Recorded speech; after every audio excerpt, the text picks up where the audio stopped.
Hi there. Today we're going to be talking about how to provide suggestions. This is from the Interchange series, book number 3, and this will be from unit 7, 8, and 9, since they all talk about different ways to provide suggestions. My name is teacher Marian Valdez. It's also a pleasure to assist you with this.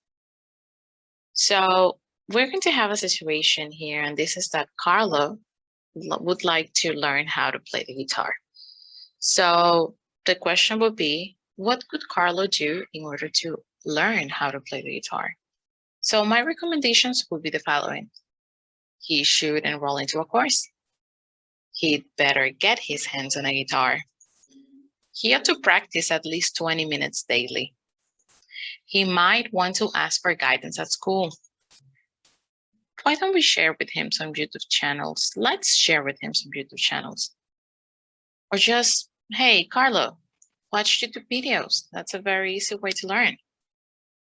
I am sure that you are familiar with all of these different modal verbs and semi-modal verbs that are already in red, also with the use of let's and infinitive.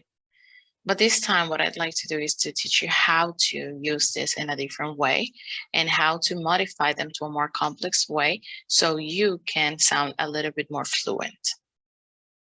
So here are some of the things that we are going to see right now. A solution is to enroll into a course. It might be beneficial to enroll into a course.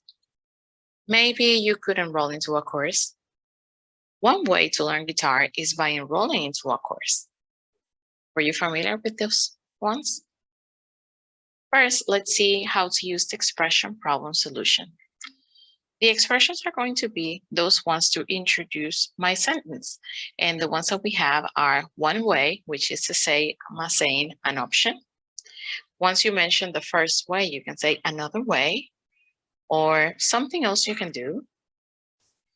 If this is a very good idea, you could say an excellent option, an excellent idea, an excellent way, or maybe just the best option. Next, we're going to have the problem, which comes by using infinitive, so to learn how to play a guitar. And after that, we need to use the verb be. Since we are saying one way, another way, the best option, and these are all in singular, we need to use is. And after that, we are going to provide a solution, which should come by using full infinitive. Mentioning the problem whenever you are providing a solution is actually completely optional, and this depends on whether or not you know about this problem or it has been mentioned beforehand.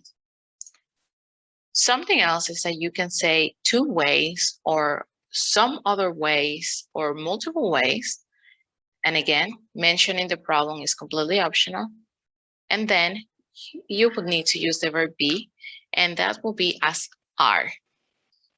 I'm saying here 2 ways to learn how to play the guitar are to enroll into a course and watch YouTube videos.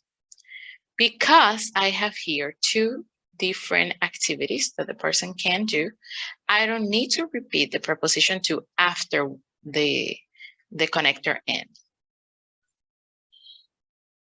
Also, remember that if you ever use could be, you need to use gerund, not full infinitive. Now let's see another situation. And in here, the person would like to learn how to speak English more fluently. So in order to do that, we have here a solution, which is to repeat recorded dialogues. But not necessarily we need to use full infinitive all the time. So we are going to use, in this case, gerund. By using by plus gerund, what we are doing is mentioning this activity. And here we would be following the same things that we have seen before. So we are using the expression.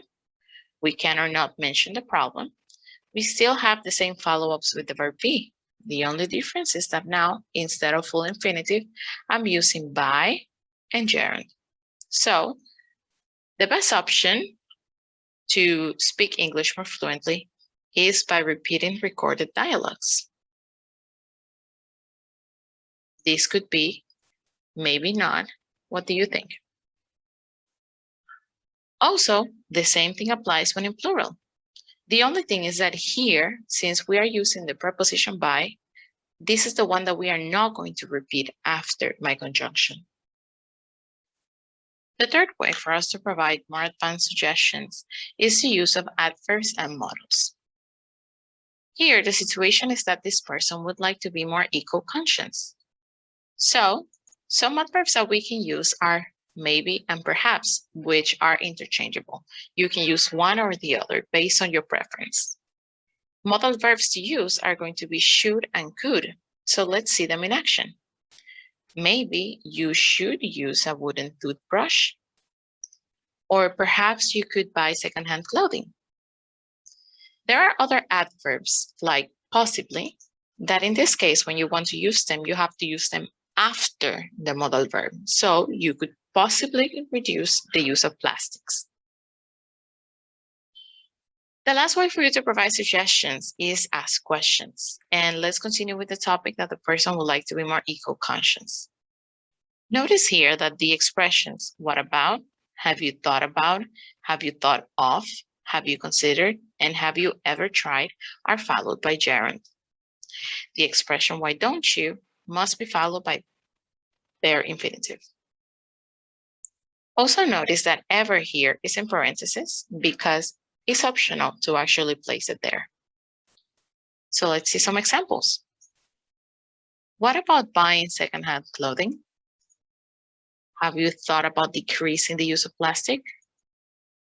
Have you thought of not shopping for clothes so regularly? Have you considered using a wooden toothbrush? Why don't you get a reusable water bottle?